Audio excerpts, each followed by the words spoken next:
famille, les amis et les vadrouilleurs. Nous, c'est Chris et Titi, et avec Puck, notre fidèle camping-car, nous parcourons les routes et les villes au gré de nos envies dès que le temps nous le permet. Installez-vous confortablement, prenez un moment de tranquillité et de plaisir visuel et venez avec nous découvrir les paysages magnifiques, les routes magiques et les recoins fantastiques de notre belle planète. Détendez-vous, c'est parti!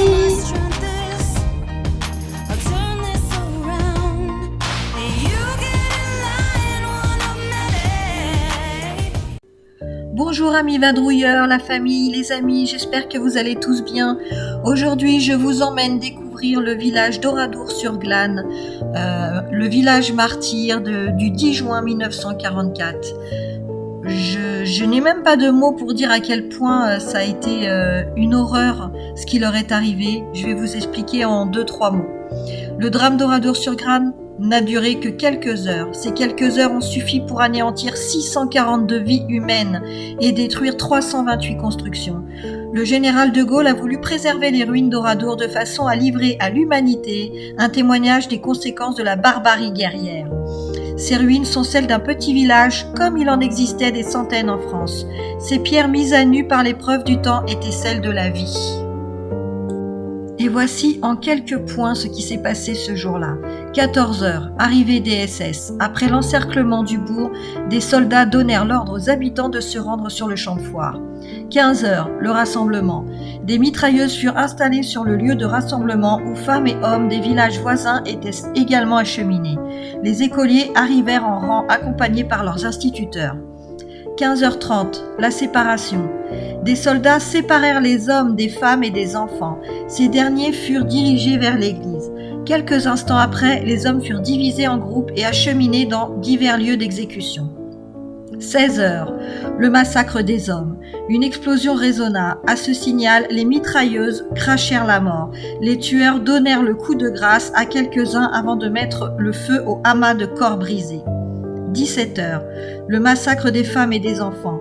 Les SS déposèrent une caisse d'où dépassaient des cordons. Leur mise à feu provoquant une fumée asphyxiante déclencha une véritable panique parmi les femmes qui se ruèrent toutes vers les portes.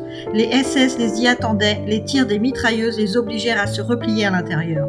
De ce carnage, une seule femme eut la vie sauve. Il s'agit de Madame Roufanche. Tuerie sauvage d'êtres innocents qui périrent tous dans la douleur atroce du feu. Les plus jeunes des enfants n'avaient que 8 jours. Il y a eu 6 survivants au niveau des hommes aussi, ce qui a permis de raconter cette histoire à la terre entière. Je vous laisse maintenant visiter cette ville martyre, sans commentaires, sans rien. Je vous laisse juste avec la musique.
parce que... Ouais. On est arrivé. Là, je trouve ça dégueulasse. Bah oui.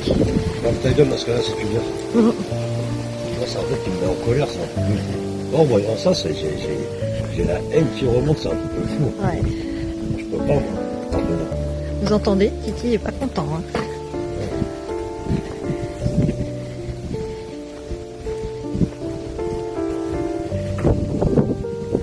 Après, c'est clair qu'ils ont le droit aussi à leur histoire, mais enfin bon, ça c'est pas une belle partie de l'histoire qui pourrait être fière de leur pays, quoi.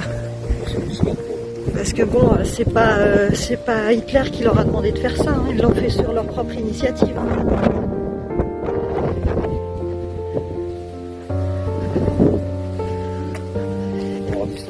C'est l'histoire qui doit être, c'est la tienne. C'est l'histoire qui doit avoir le droit.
Café épicerie. Voilà ce qu'il en reste. Comment on peut s'acharner autant sur un village? Moi je... Alors là...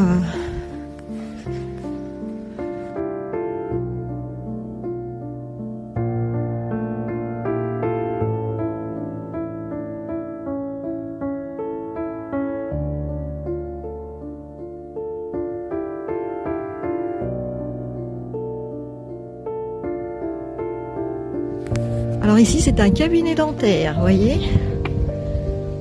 Mon Dieu. On a regardé la vidéo, on n'a pas eu le droit de prendre de photos à l'intérieur. J'ai réussi à en prendre quelques-unes, mais je ne savais pas au début. J'avais pas vu. Donc j'ai que quelques photos et quelques vidéos, mais on n'a pas le droit.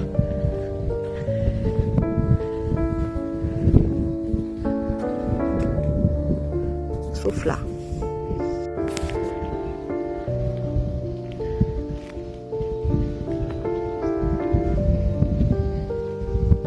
Coiffeur.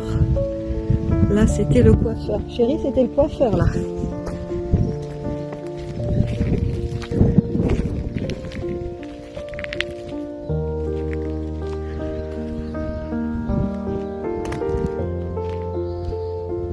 Maçon.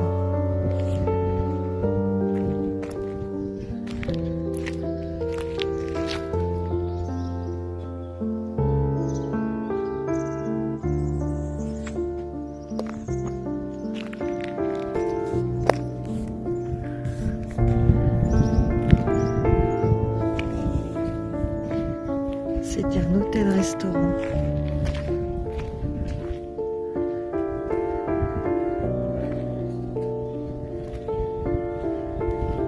Et ça, c'est la fameuse ligne de chemin de fer, enfin de tramway.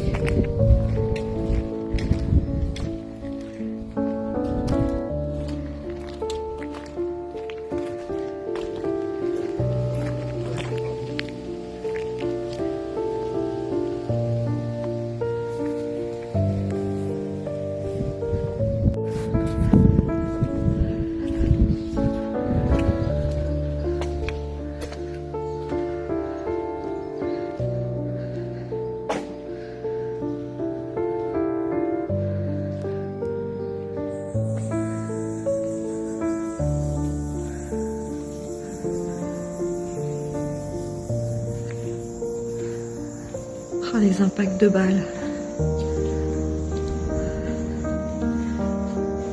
Là, les enfants et les femmes ont été assassinés ici. Il n'y en a qu'une seule qui a pu se sauver.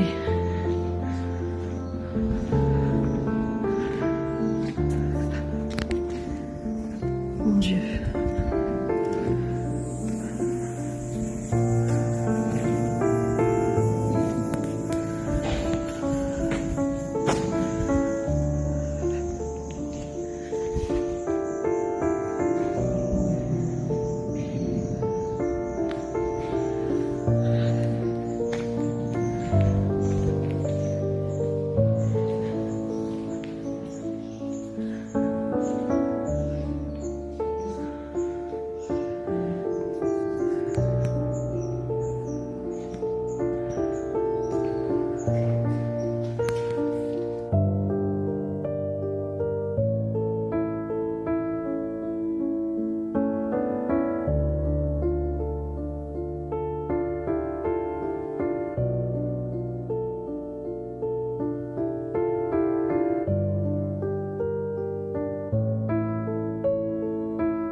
Martial Garou, 64 ans. Sophie Vignal, née Garé, 64 ans. Marie Anna Desnoyers, née Roudu, 37 ans.